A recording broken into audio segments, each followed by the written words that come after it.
Hello అందరికీ.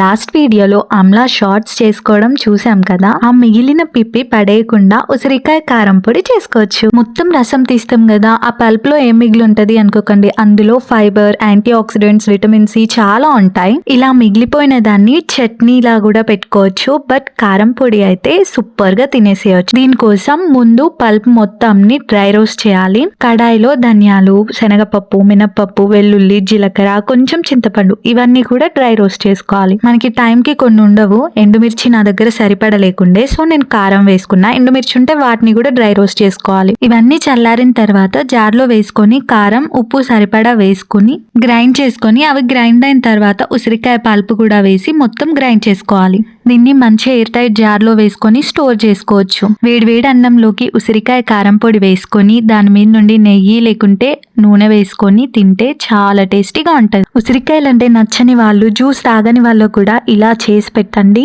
తినకుండా తినేస్తారు. మన ఛానల్ ని సబ్స్క్రైబ్ చేసుకున్నారా? ఇంకెందుకు లేట్, సబ్స్క్రైబ్ చేసుకోండి మరి.